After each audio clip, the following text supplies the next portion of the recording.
If you throw water on something and it just goes bleh and dissolves, that's a simple carbohydrate. It just went to straight sugar. That goes right into your system. You don't get full. You can eat and eat and eat that and still be hungry. Are you curious about discovering ways of making your life better? Then welcome to my podcast. I'm Bob Nickman, and this is The Exploding Human.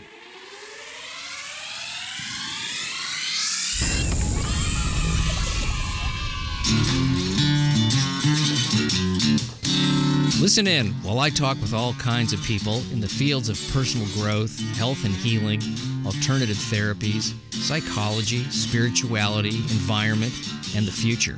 I'm looking for those answers that make life better for everyone.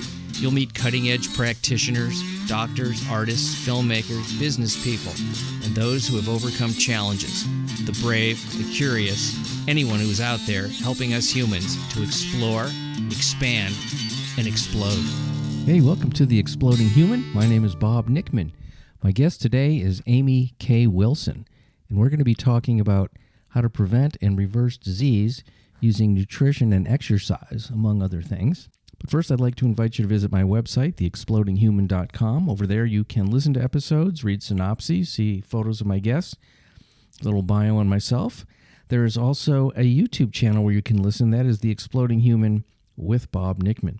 As I said, my guest today is Amy K. Wilson. She has over 30 years of experience in geriatric pharmacy, fitness, and nutrition coaching. And we're going to be talking about a holistic approach to health, weight loss, and what makes people regain weight, ideas about beauty and longevity, self-care, and reaching optimal health. She's a very inspiring person and very passionate about what she does. We're also going to get into talking about the pharmaceutical industry and how they promote their products, and her personalized programs that she puts together for individuals to help them lose weight and to overcome some of the chronic issues that they may have with their health.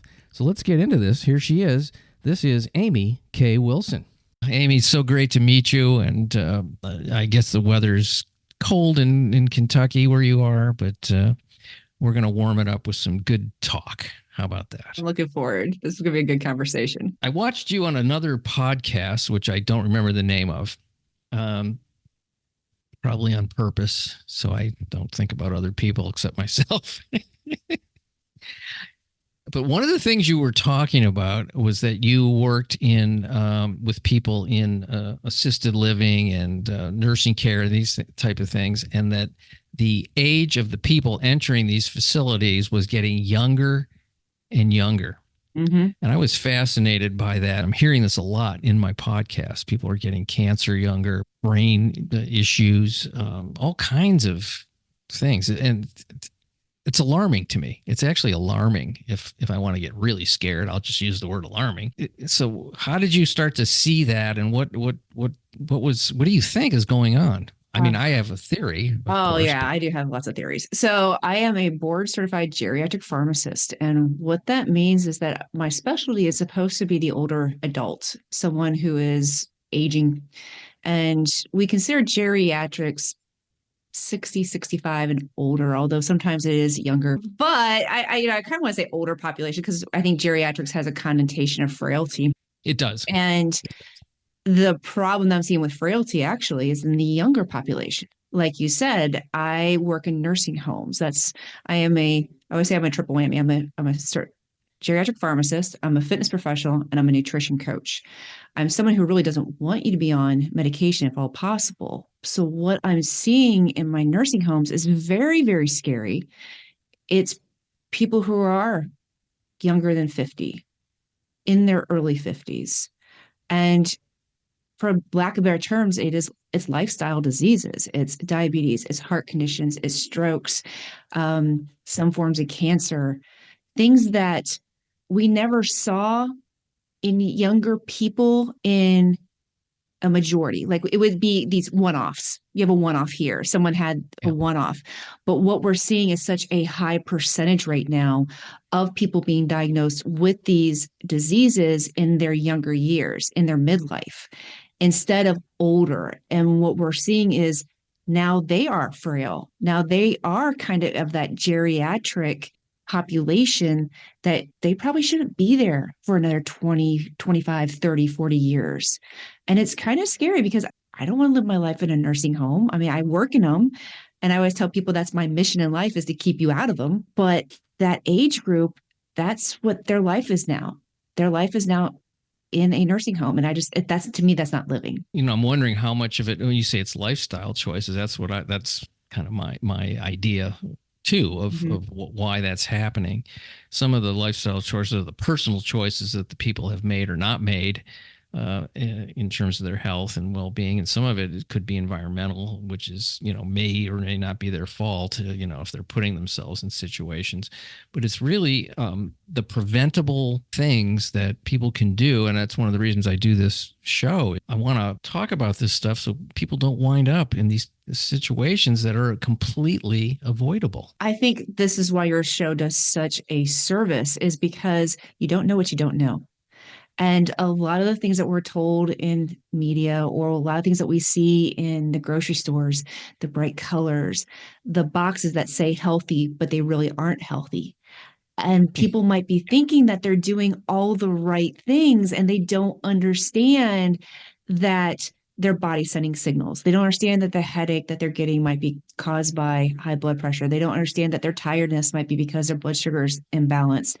They're not listening to these signs that their body's giving them. And then they go to their doctor, and their doctor says, well, you're kind of like on the border, and we will watch this to see what happens.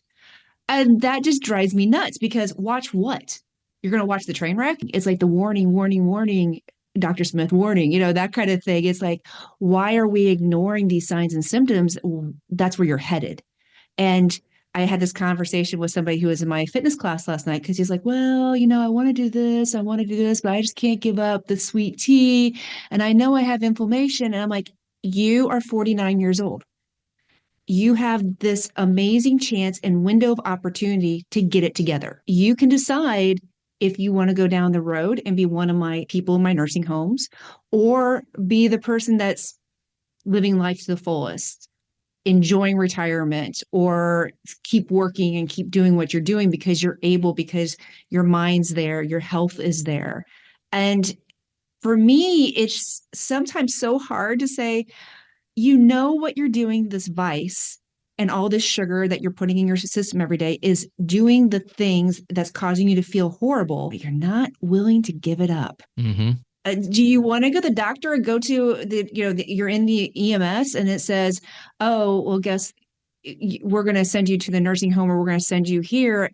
That's not the time to say, oh, I want to get together now. Right. Before you're backed into a corner and it's life or death or infirmity. You said it when you were describing that person's answer was, I can't give up. I can't give up my XYZ. Mm-hmm. Yes, you can. You can. You don't want to. And that I understand. If you just said, I don't want to, then you're at least part way there to solving the thing. Yeah, I know you don't want to. I didn't want to either, because you know why? That stuff is addicting. Mm-hmm. They're addictions, and I remember saying to somebody years ago, it was a bodywork person that I was going to, but I love this thing. She goes, well, because you're addicted. Mm-hmm. I go, what do you mean? The idea of being addicted to a certain type of food was a completely foreign concept to me when she said it. I go, what do you mean? And she said, you can get addicted to tastes and foods and reactions to foods. That is just as powerful as a drug addiction or an alcohol addiction or anything like that. And I'm like, really? I was like, she goes, well, try stopping and see what happens and see what the symptoms are. And maybe it'll be very similar to what, a drug addict would experience. And it was. It took me decades to get off of sugar. It was really tough. I wasn't like glaringly, over the top, but it was not good. We have a whole industry of chemists with the fast food industry, with the snack flavor industry. Chemists. Yeah. I mean, they look to see what the taste is like and what the mouthfeel is like. And, there's a reason why you have Lay's and you can't eat just but one. There's a reason why they want you to be addicted, to want to grab that every time that you go to the grocery store. And we don't think about sugar. Sugar lights up our brain just as much as cocaine does. More. Yeah, I mean, if you look at CAT scan, and it's crazy to see the differences. You're right, it lights up so much more than cocaine, but it's the same area. So you're getting that hit and you want that dopamine, and you're not thinking that it's bad for you. You're not even thinking about that. You're just No. thinking, oh, I'm tired, so I need my sugar, or I'm hungry, so I'm just going to grab this candy bar. You're not even thinking that it's an addiction, because the last thing that we think about is food being an addiction. We think food is something that keeps us alive.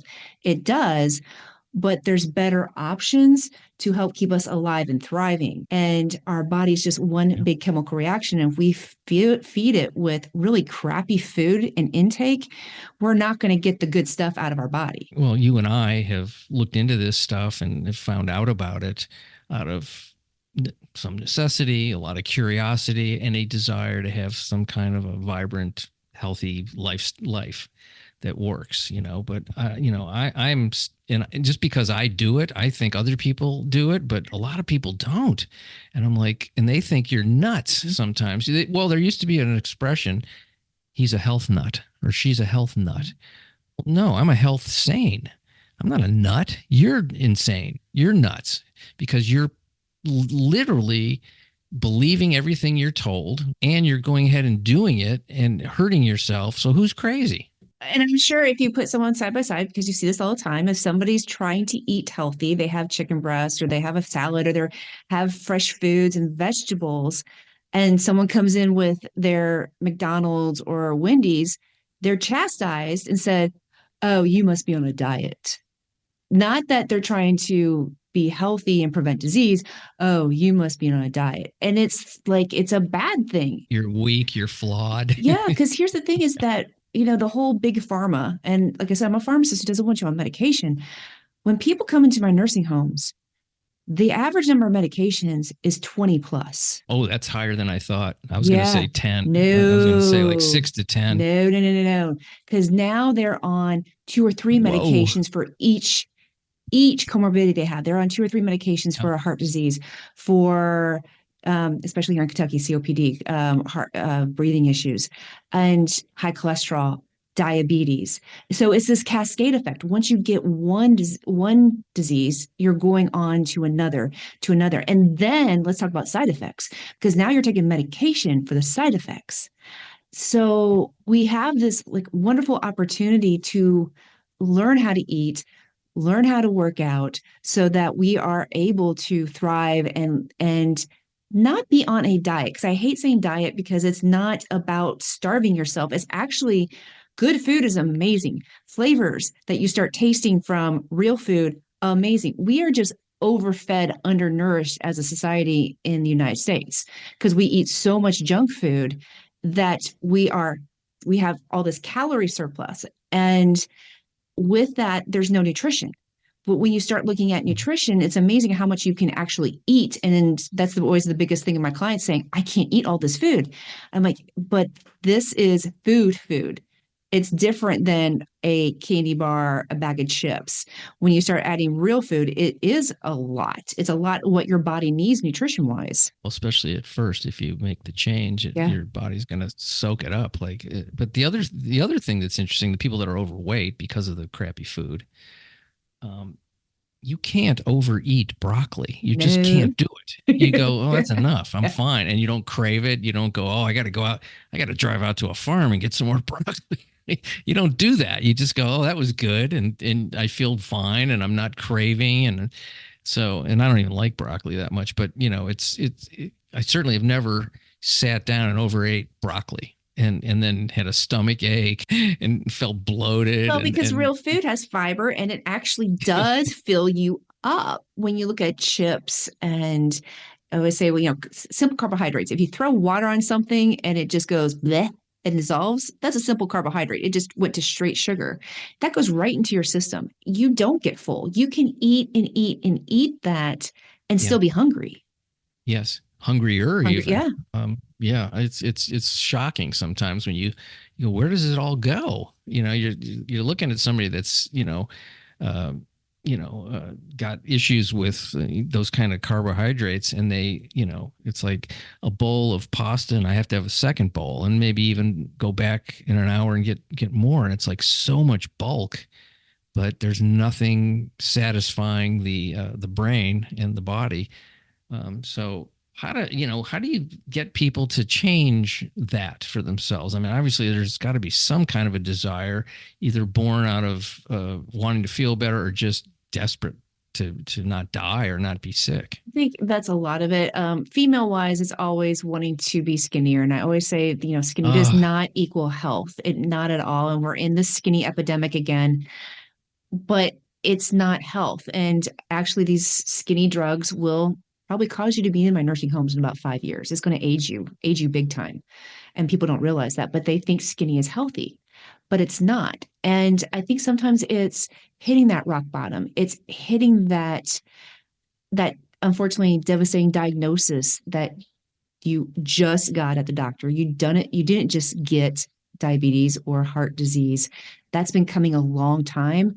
Your body just now said enough and you got the diagnosis. I think a lot of it is I don't want to be on statins for my cholesterol. I don't want to be on high blood pressure medication. And it's that hitting that rock bottom that they're finally deciding to take care of their health. But then you also have those people who say, you know what? I'm okay. There's a pill for everything. Just give me the pill. The problem is pills are not a cure. It's a treatment. And yeah. you have to realize that with pills come side effects. With pills comes more pills. If you are on a pill, you still need to feed your body with nutrition. You still need to work out and build muscle. The pill doesn't solve everything. And we got to get out of that mentality, especially in the United States, that there's a pill for everything and we think it solves things. It doesn't. And when you eat right, there's also a decrease in depression and anxiety. And there's this huge positive cascade effect about when you're eating right.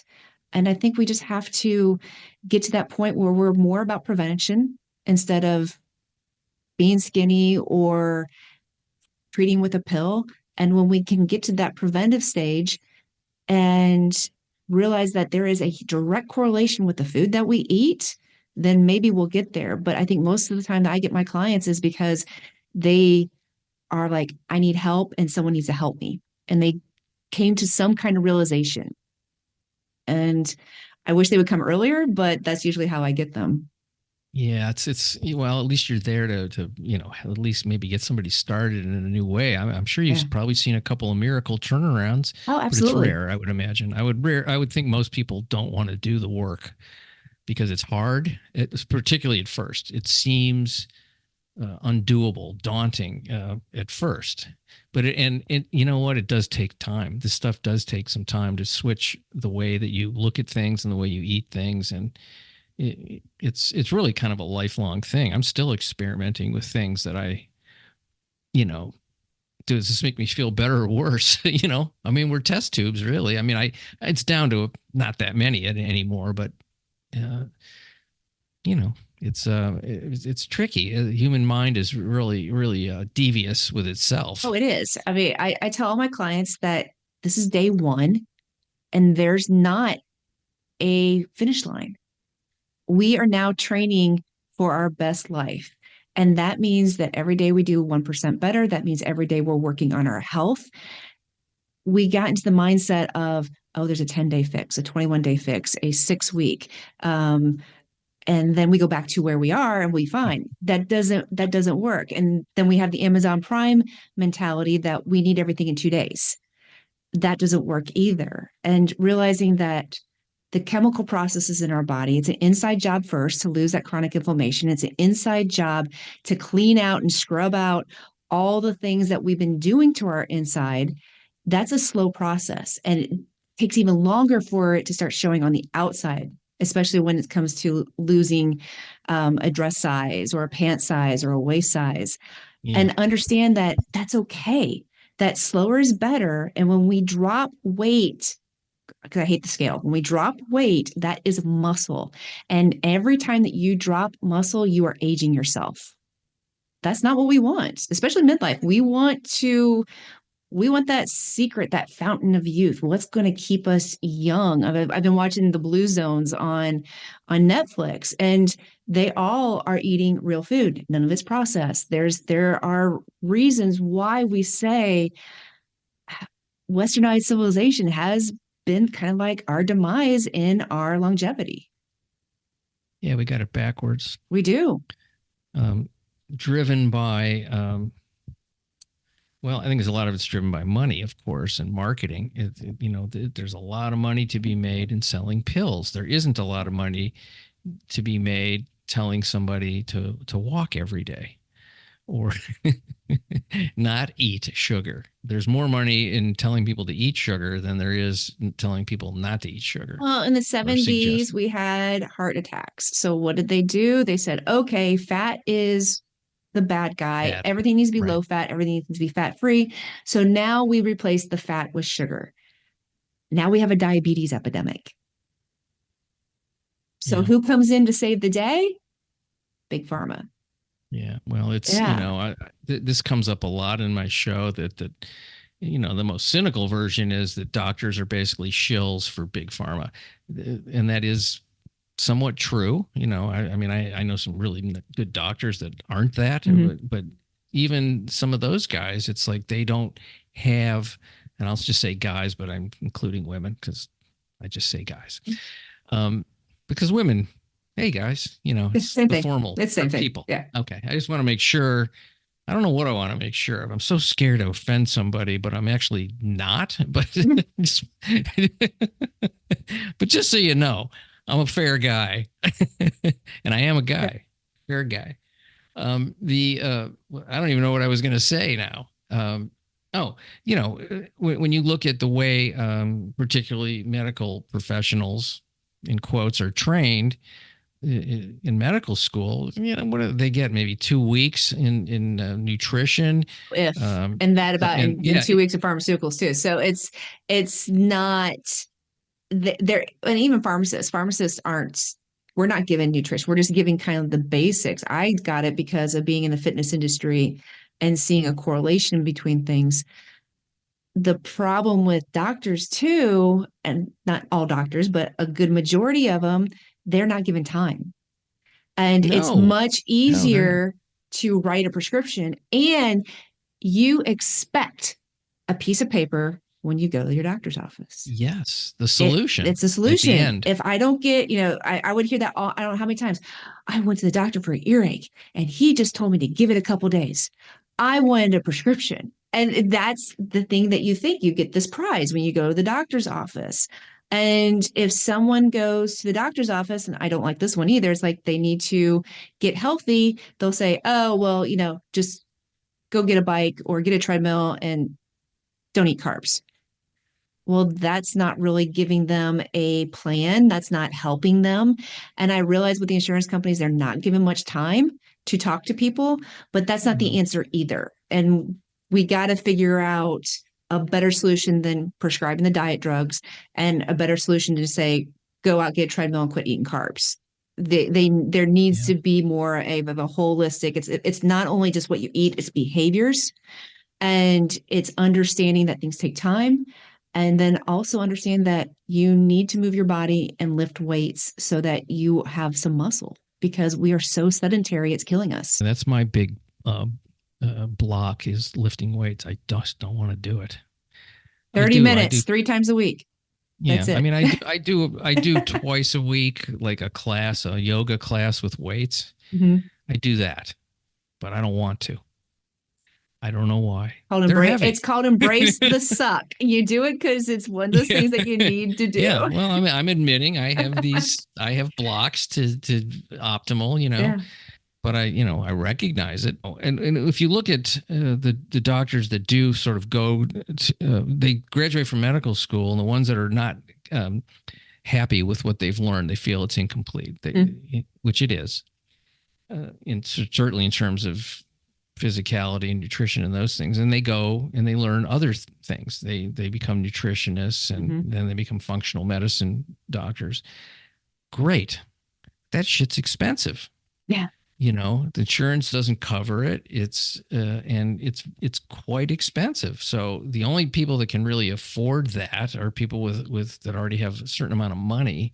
So there's, if you can't, as of yet, we haven't been able to change the entire mindset of the system to where, uh, we're into healthcare instead of sick care, Mm-hmm. and teaching people at a very young age how to stay healthy. Well, you have to really figure it out yourself, and that's just the way it is. And I totally agree with that. It's so out of reach monetarily for some people. And it's one of the reasons why I do nutrition coaching. I've been told, you should charge thousands of dollars. I'm like, no, I'm not, because I want it for everybody. I want it to be affordable, because the right to be healthy is everybody's right. The right to have a good life is everybody's right, not just a certain percentage who can afford the best of the best. Because Yeah. it it's a little bit expensive at first when you are going from, unfortunately, the fast food industry to real food to going to the grocery store. It shouldn't be that way. It really should not be. Fresh vegetables should not be more expensive than a bag of chips. It shouldn't be. Doesn't make, it yeah, doesn't it's, it doesn't make sense. But if you do the, okay, price comparison of what will happen if I keep eating these simple carbohydrates, what will happen if I keep eating this junk food, what will happen with my copays, how much medications I'm on, the time it takes for how much to take all those medications, the lack of sleep, going to the doctor's office, maybe can't live on my own anymore. A nursing home assisted living is not cheap. So when you start looking at the cost of being unhealthy compared to the cost of preventative, working out, eating right, spending a little bit more on groceries, spending a little bit more on time, eating at home and fixing things at home, there you will see that it's actually cheaper to do it with the healthy lifestyle, even though it seems more expensive on the upfront. It is yeah. actually cheaper in the long run. In the long run, it is. So you've Yeah. got to have that sort of long term vision, and also enough money to even do the little incremental extra cost on the A side. And some people just don't want to do that. They just like, I can't afford to eat that way. It's much cheaper this other way. So, but that's, I think people probably could if they made it a priority. But I think most yes, people could. that's the key word. It's the priority. And when I talk to people and they're like, I can't afford, I'm like, okay, can you not afford, or you just don't want to afford? Are you going to Starbucks every day and spending $9 on a latte? Are you getting, because those value meals are now $10. Yeah. They're not Wow. dollar menus anymore. Are you going out to dinner once a week and it's over $100? Are you buying, what things are a priority for you that you're spending a lot of money? Okay, well then if you're able to spend that much money, but you don't want to get healthy, then let's be honest. It's not that you don't have the money, it's that it's not a priority. You don't want to switch those Yeah. priorities. Well, it really comes down to taking a little bit of effort to have clarity about what you're actually doing. Mm-hmm. I think a pen and paper is a good thing to carry around for a week or two. Do it for 2 weeks. Carry it around and write down how you're spending your money. And you can do it with food. You can do it with anything. And you'll find for most people that they waste a lot of stuff. Mm-hmm. It's like, oh, okay, well, this, like you're saying, oh, I had 4 Happy Meals this week. And I do that every week. That's $40. And I do it 4 weeks a month. So now I'm spending $160 a month, which is like $1,500 a year on stuff that's poisoning me. And so what if I spent $2,000 a year, took that $1,400 and I spent $2,000 and I have no issues at the end of the year because I ate pretty good. Yeah. Yeah, So, and that's a but great that way to takes do it. that Yeah. again, that takes mindfulness, a little bit of effort, and a desire to do something different. But, what do they say? I always like this. If you really want to know what you're all about, take a look at your checkbook and see where you're spending your money. I mean, nobody uses a checkbook anymore, but the concept is there. Take a look at your Get your Venmo. credit card statement, your PayPal, whatever, and start Yeah. looking to see if you'll see the trends. You'll see what happens. And building different habits is hard. Changing your behaviors is hard. That's why it's so, that's why I say it's good to work with a coach like myself, because when you are working with somebody, it helps those behaviors. And, I do coach Well, virtually. So I see people everywhere. And sometimes you don't even know you have those behaviors until somebody points them out to you. You're like, yeah. oh, okay, I Well, do do that and didn't realize that's what's going on. well, it gives you the two. It gives you a lot of great things. One, you have accountability uh, to someone else who is supporting you, and you have a connection to another person. So you're not alone in this void, going, nobody gets me. Well, Yeah. Yeah. yeah, Amy does get you because this is what she does, and she wants this to be something that you're doing because it makes her feel good to see the success with people getting healthy. Absolutely. I love when my pre-diabetes clients no longer have diabetes, or my diabetes clients don't have diabetes or high cholesterol, or someone who was frail because they couldn't lift weights or they couldn't get out of the chair, and now all of a sudden they feel better, or their chronic inflammation, that their headaches are better, or that they can get their rings on. What we do is sometimes a mistake. I don't say mistake. We do Dr. Google a lot. Google, how do I do this? And then if you get almost like analysis paralysis. Oh, well, you need to do this diet, or you should do this, or this shake, or Oprah does this, or, and none of it, you're just so confused. You don't know where to start. And Yeah. you just have to start. And then two, don't do what the biggest loser does. And I think that's what also sets us up. We see the TV version. We see that these people are working out all the time. They have chefs, and it's like, oh my gosh, this is what I have to do. No, you don't. It's TV people. It's TV. That's what, it's entertainment. Yeah. No one It's can do drama. it's yeah, no one can do that. So you only have to work out 30 minutes a day and then just move your body. You can make eating simple, and it doesn't have to be overcomplicated. But sometimes you just need help to find that process. And I think there's a big thing about the human connection. You can do something on an article or something, but I always think the human connection, when you're talking to somebody and somebody's Yeah. listening to you, you kind of sometimes actually help yourself when you start talking, because you hear the problems. You hear yourself finally saying, oh, and you have that kind of like insight. Oh, this is my problem. But it takes talking to somebody else to kind of come around that way. And it's, once you start, then you start incrementally feeling a little bit better, and then you can do a little bit more. So it doesn't have to be all at once. Yeah.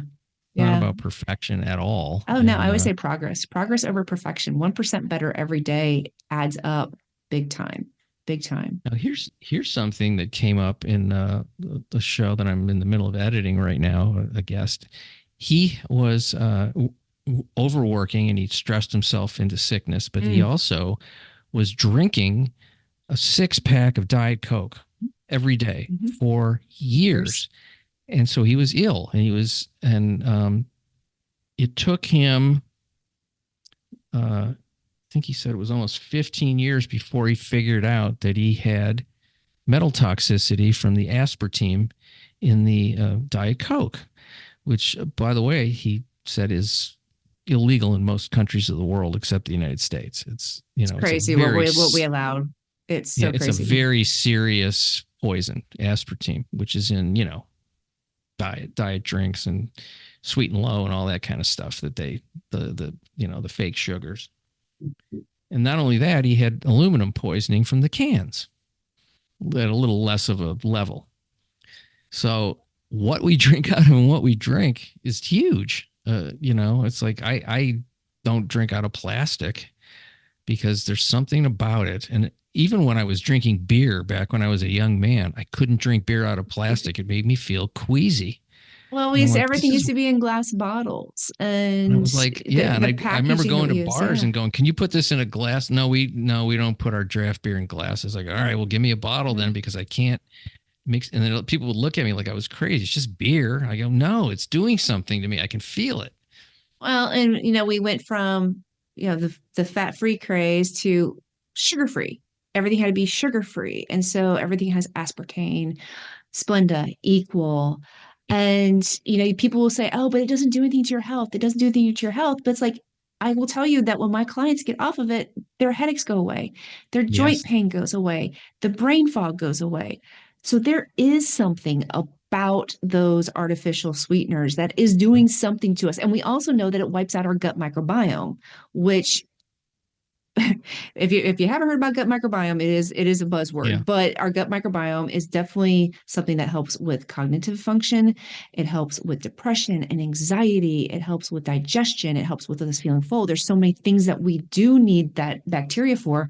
Wiping it out is not a good thing. And also hormone imbalance, particularly Yes, with women women. regulating their monthly cycle, can get way off with that stuff. But we're also seeing hormone imbalance in men too. So we're seeing the low testosterone and other issues and thyroid issues in men now and Hashimoto's in men now. So it's Mm. all has to do with what are we fueling our body with? And it's our body wants real food. The enzymes in our body wants that real food in order to do those enzymatic processes. And when we give it subpar, it's going to perform subpar. Remember the first time you ate an organic apple or tomato, like how different it tasted? Oh, my garden every year. It's just crazy how things taste compared to what I get in the grocery store. Yeah, it's shocking, Yeah. really, when you used to get, when I always felt kind of bad for the people that grew up in that era of convenience foods, like frozen vegetables in plastic that you put in boiling water. And it's just like, oh, this is so convenient. Well, is it? Yeah. Yeah. Well, and that's why I say with people like, well, what can I eat? And I'm like, well, right now we're January. So now it's citrus is in season, pomegranates are in season. Everything, if you get that kind of fruit, it tastes so amazing, especially if it's the organic and not coming from a truck 3 months ago, and you're getting it as it is in season. There's a huge, huge difference, and there's a huge difference in the vitamins because it's so chock full in during its time and during its peak. The difference is enormous. And the other thing is that some of this, if you're not eating, this way yet, your taste buds are they're desensitized. Mhm. So, it might even, some of this stuff might even taste kind of weird at first, It's about too two earthy. weeks. It's about 2 weeks in with most of my clients that they're like, wait a minute, these blueberries taste like candy. This is Yeah. crazy. This apple tastes so good. What's going on? And I kind of say it's like kind of like a smoker. Everybody knows that a smoker has lost their taste buds. And when they quit smoking, every week it gets a little bit better. Their sense of smell gets better, their sense of taste gets better. It's the same thing when we eat ultra processed foods. When we eat a lot of sugar, we get desensitized. And when you start taking that away, all of a sudden your taste buds kind of come alive again and you're able to taste all the freshness. The flip side of that is when you go back to eating some of the ultra processed foods or something else, you taste the chemicals. You start Oh, it's tasting brutal. the It's brutal. plastic, you're like, wait a minute, I used to love this. What's wrong with me? It's because now you have desensitized from the junk food and you are tasting for what it really is. And, you wonder if, especially with young kids that are, brought into the world immediately given this stuff as soon as they're past, even when they start eating solid food, it could be some of this junky stuff, but they don't even have a baseline to Mm. to go back to that they remember. No, their baseline is the junk food. That's their norm. And I always say, for the diet industry, it's $3 billion industry. We need to stop that cycle now, especially with our kids, with daughters, grandkids, is that we need to make it a norm to eat real food. Make it a norm that we're not always on a diet or eating prepackaged diet food because we're making that the eating the real food Yeah. the outside that's the weird thing. That's the woo woo. That's the holistic, or that's the person who is out there, not in mainstream society. Well, our mainstream society is killing us.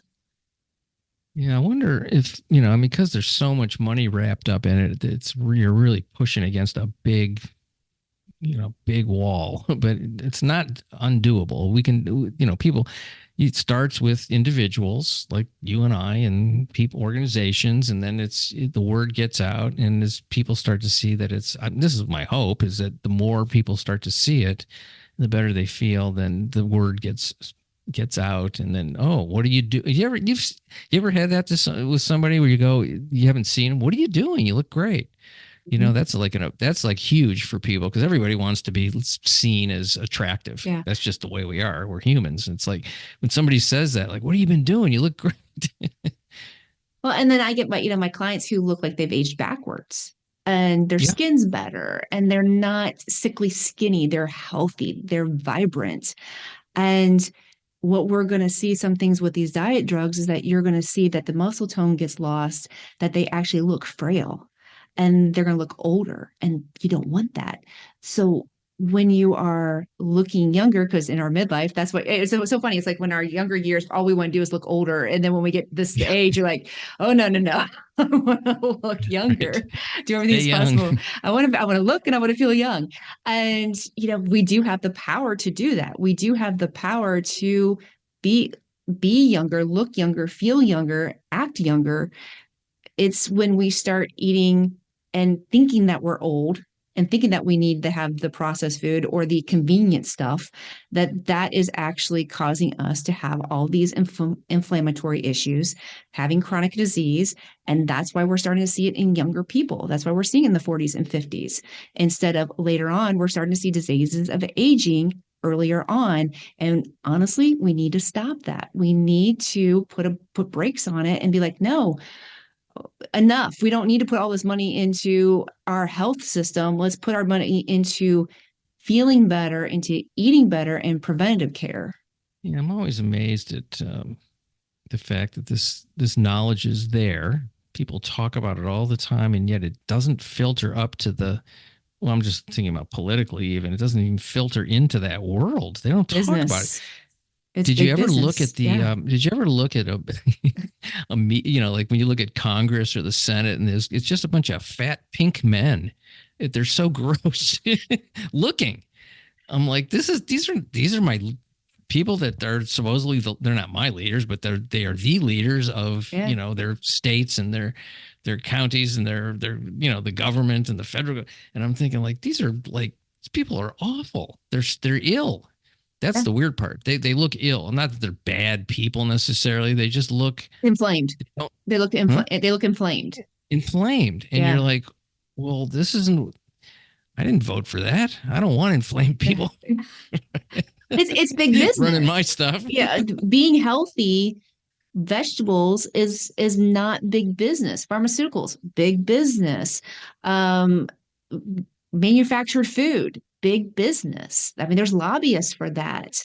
And there's so much mainstream media that downplays a lot of things or sends mixed messages onto what's healthy. I mean, look how much media attention is into the weight loss drugs right now. It's crazy. Well, I hear about this Ozempic Yeah, thing constantly, constantly. right? Oh, she's looking great. She must be on Ozempic, Yeah. and that's what she's doing, and she's lost. And I'm like, ugh, what's gonna be down the road? A couple of years, even. It's not. So what's going to be down the road is that she's lost muscle. So that's her metabolism. So she is psychologically addicted to this medication because if she stops it, she's going to gain the weight back. And then our bodies are smart. Our bodies are programmed to survive no matter what. We may not feel good, but they're going to program to survive. So if you're not giving it food, because that's what happens when you're on Ozempic, you lose your appetite. You're not giving it amino acids. It's going to take it from the muscle. Okay, well, that was your metabolism. Also, that's your structural integrity that's going to help your bones to keep you upright. Mm. But you're also not getting your vitamins and minerals. So, where is that going to come from? Oh, the bones. Okay, so now we're looking at osteoporosis and osteopenia and sarcopenia because of muscle wasting. We're looking at diseases of aging in your 30s, 40s, 50s, 60s. Not only that, now pharmaceutical companies are coming out going, okay, we realize there's a problem with muscle wasting. Let's come up with another medication that you will take to keep your muscle. So Where's the health in that? There's not. It's skinny. Skinny does not equal healthy. But we're in the society that thinks that that's the case. And now we're addicted psychologically to this medication and we're no longer fueling our body. I've had people who come to me who have no energy and they want to get off this medication because they're just not living life anymore. They have no appetite. They're not eating. They're not sleeping. They can't get off the Yeah. couch. That's what is That's that? That's not living. yeah, it's Walking Dead is what that is. Perfect example. Yeah, perfect. Yeah. Well, if we lose Oprah, I don't know what's going to happen. Well, she is in charge of Weight Watchers. So that's why, Weight Watchers is doing something with Ozempic. That's why, that's there. And she could afford the best shit. But she doesn't do it. Yeah. Or maybe she does a little. I don't know. But A lot of it's psychological. And then when you have that psychological and thinking that you always want to be skinny and I get it. I understand the attraction to it. But if they're going to be on these medications, then they also have to make sure that they are eating. And I'm sure Oprah has a team that makes sure that she eats and is watching everything. But most people don't. So most people aren't looking at, hey, I have to get protein. Hey, I need to lift weights so that I keep my muscle mass and build muscle. So my clients who have decided to take this medication, we are watching that and making sure that they are not losing muscle. And if they start losing muscle, good. then I recommend that they're not on this medication. Yeah, and you were just talking about something that and I think this is more prevalent with women, and I might be wrong about it, but this idea of chasing thin, it's like as if when you get to this certain weight, you're going to be happier. And it's not, doesn't happen. And no, it can't. It can't. It's impossible when you think it through. Okay, I'm 148 and I need to be 122, so I'm going to lose the 26 pounds. Oh, I did it. Why do I feel like shit still? Huh? Well, I'm afraid I'm going to gain it back. I've got to be extra hyper vigilant to maintain it. What I'm doing doesn't feel good. I mean, there's so many things that happen that to people when they are chasing something that it's not really there. Yeah, and then if they do gain it back, they feel like a failure. And then it's that whole yo-yo thing of constantly going back and forth. And I am seeing it more in men. It's weird that I'm starting to see it a lot in men now, where before I didn't see it as much, but I do see it more in women that they think that, yeah, I get to a certain weight, I'll get the best job, my spouse will love me, my kids will love me, the doors will open, it's rainbows and unicorns, and I'll be happy for the first time ever. And understanding that you have to be happy with yourself now as you're getting healthy. And when you start getting healthy, you'll feel better. The anxiety will be better. Depression will be better. But you got to quit beating yourself up. And you have to understand that if you start going on a health journey instead of a skinny journey, you're going to be better for it. And you will start feeling better. You will start working on that happiness and those behaviors, because it's not going to be a weight that's going to be magic and everything is just, whoo, I can't believe this is happening. That doesn't work that way. You're not winning the lottery at that number. No, and also the idea of beauty is so subjective and so changing over time. And also people have different bone structures and they come from different cultures. So there is no one Barbie look. I'll just pick that as the standard, which is, it's a look. It doesn't necessarily mean it's attractive to every man. Is not looking at every woman that looks like Barbie and going, oh, I got to have that. Yeah. And I think in midlife, we have to realize that we're done with that crap. I mean, we really should be. It's like that was back in the 20s and teens when we were comparing ourselves to other girls. It's like, that's the one thing about midlife. Yeah. You can say peace out at that kind of thing. But the other thing too is that we are now training for our second chapter of our life to be ultimate, the best second chapter of our life. And it shouldn't have to do with the size 2, size 4, or whatever number that you had on the scale. It's time to let that go and start to focus on the health part. You don't want to have high blood pressure. You don't want to have diabetes. And if you have those, it's now time to, what can we do to reverse or make it controllable. And none of that has to do with skinny. None of that has anything to do with being healthy for that skinny number, that weight number.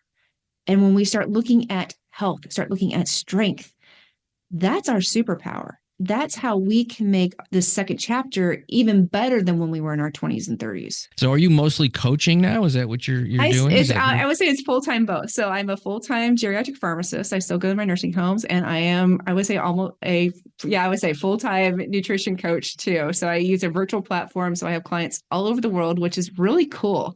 It's kind of cool to have clients in Denmark and Europe and Australia, different time zones, but we make it work. And as long as they speak English, you're okay. Yeah. I mean, I'm working on the Spanish part, working on that. Okay. But yeah, it's very cool to be able to help people in their health journey and to get them set up.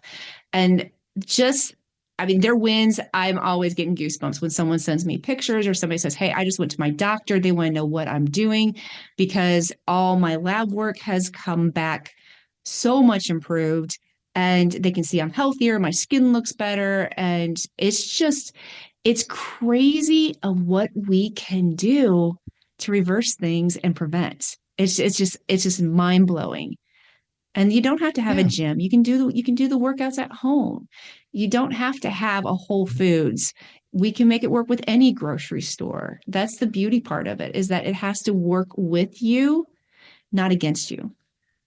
Yeah. And if you improve, 75, 80%, let's say, I'll just pick a number, that's enormous. It doesn't have to be 100%, to feel great and feel a lot better. I just think that it's very doable, but it does require a certain amount of consistency. And, consistency is really what it is, the knowledge and then putting it into practice. So if people want to get a hold of you, how do they do that? We gotta promote Amy today, because this kind of enthusiasm, passion, and knowledge cannot go to waste. Oh, that's awesome. So yeah, if they would love to work with me, I would love to work with you. I always say I'm your biggest cheerleader, your biggest fan. So I'm gonna give you two places. One, you can contact me on my website, which is amykwilson.com. That's AMYKWILSON.com.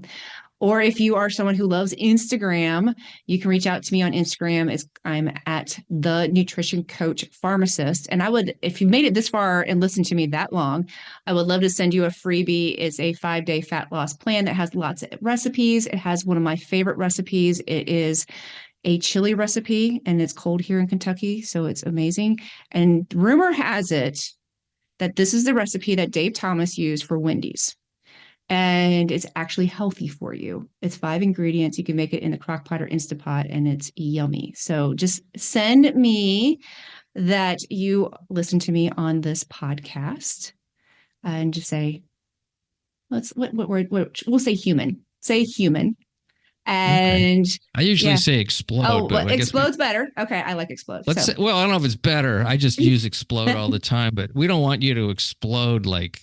How would you explode with happiness? How about this? Exactly. Explode with happiness. I mean, it comes from the idea of explore, expand, and explode into your. Love greatness. that. That's the idea. Let's say explode. So you can send me on amykwilson.com or on Instagram at the Nutrition Coach Pharmacist, and I'll send you those recipes and a 5-day blueprint. I haven't heard the name Dave Thomas and Wendy's for decades. Hey, I'm from Ohio. Oh, yeah. So I think it started in Columbus. And I remember those. Yeah. And I remember eating that chili. Mm-hmm. And it's not the Dave Thomas from SCTV, the brilliant comedy actor and writer. It's Dave Thomas, some guy from Ohio who started Wendy's. Worst logo ever, but the chili was good. Hey, it was his daughter. Was that who it was? Sure. Okay. Not a good drawing. It was very, I don't know. It was like a throwback to the 1940s in the style, but not well executed, in my opinion. But, I can be judgmental about cartoons. Why not? That doesn't hurt anybody. I hope Wendy who's probably, in her 60s now. I'm sure she's doing well. Yeah. Wendy, I'm sorry. You were very cute in the cartoon. I take it all back. All is forgiven, Wendy, I hope. So Amy K. Wilson, you can't go wrong. Check her out. And if you want somebody in your corner that's enthusiastic, I think we just found her. I appreciate that. Well, thanks for being on the show. And anything you want to promote in the future or talk about, let me know. We'll have you back on. And I say we, but it's just me. Hey, Bob, this has been great. Thank you so much. Thanks, Amy. Have a beautiful day. Much appreciation for you folks listening to The Exploding Human. The website is theexplodinghuman.com. The YouTube channel is The Exploding Human with Bob Nickman. Once again, I want to thank Amy K. Wilson for being on the program. Please check her out. Have a fabulous day. Thank you so much.